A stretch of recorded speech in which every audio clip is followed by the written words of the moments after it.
ensayo nos gustaría expresar nuestra opinión y dar un breve análisis sobre dos textos escritos en el siglo XX. Casa Tomada, de Julio Cortázar, y Cabecita Negra, de Germán Rosesmancher. Casa Tomada es un relato que podría leerse sin ningún tipo de conocimiento sobre la política argentina en la época que fue escrito, y percibirse como un relato sobre dos hermanos a los que echan de su casa porque toman una parte. Y nada más. Si se lee con un conocimiento sobre el contexto político del momento, otra lectura se puede adjudicar al relato, donde dos hermanos, provenientes de una familia de clase alta, serían la civilización, y quienes toman la casa serían la barbarie. Esto se evidencia cuando el hermano comenta que tiene una inmensa colección de literatura francesa, y que es prácticamente lo único que lee. Otra característica que presenta la civilización es que la mujer debía ser dócil y sumisa, tal como Irene es descrita. La barbarie no es caracterizada en ningún momento del relato directamente, sino que se dice que son susurros, los cuales podrían interpretarse como algo intrusivo, algo que disturba la paz de los hermanos y les quita sus privilegios, dejándolos sin dinero, sin casa y sin paz. Aunque Cortázar intente lavarse las manos sobre la intención política del cuento, hay otra lectura del texto donde la civilización sería antiperonista y la barbarie sería peronista.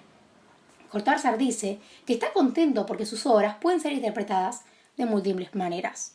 Pero todos sabemos que él está en contra del peronismo y de hecho se autoexilia cuando Perón asume la segunda presidencia, demostrando su desagrado por la ideología. Por otro lado, los tintes políticos en Cabecita Negra son totalmente evidentes, siendo el texto un relato llano que nos muestra las opiniones claras. De hecho, toma como personaje principal a una persona desagradable, de ideología antiperonista, en contraste al autor, que era militante peronista, y con esto busca mostrarnos que todos los antiperonistas son así, creando una estigmatización hacia ellos.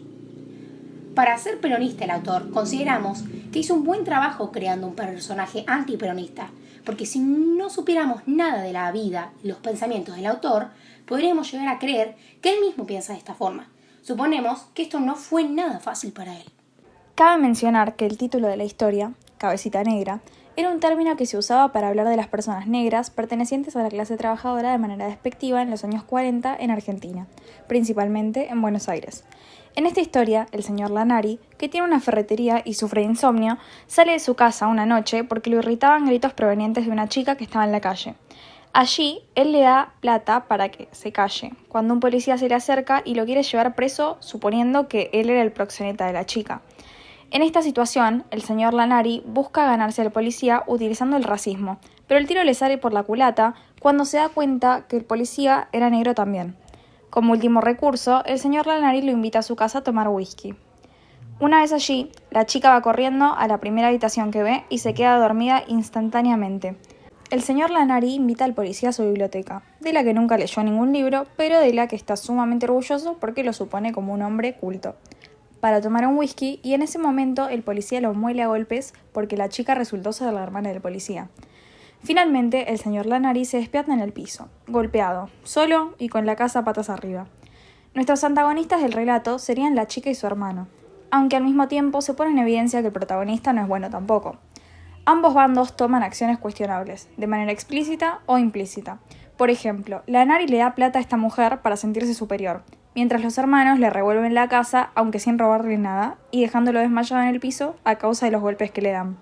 En esta historia, al revés que en Casa Tomada, la barbarie sería la clase alta o los antiperonistas, porque se creen cultos por sus posesiones, pero realmente no lo son.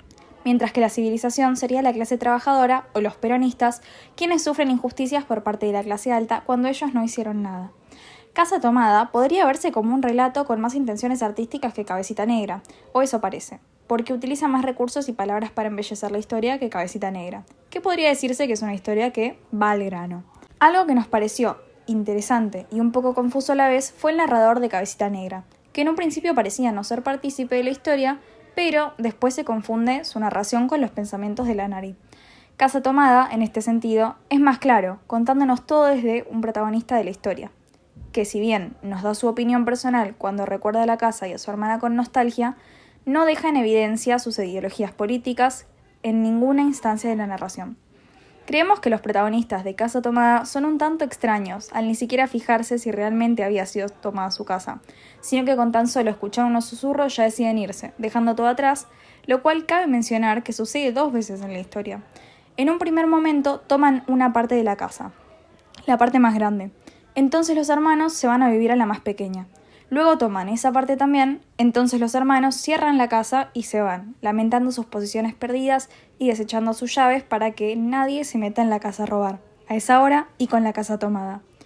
Otra cosa que nos pareció un poco rara en Casa Tomada fue el incesto levemente sugerido por el autor. Personalmente nos gustó mucho más Casa Tomada, porque nos pareció un relato más estético que leeríamos por gusto. Sin embargo, somos conscientes que es porque no se describe tanto la violencia y la realidad que nos presenta no es la realidad que todos vivían en esa época.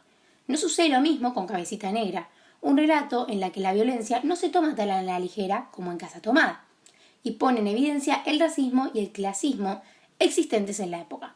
De todos modos, creemos que son cosas diferentes y no deberían ser juzgadas con los mismos criterios. Este ensayo pertenece a Chacoma Candela y Maligne Julieta.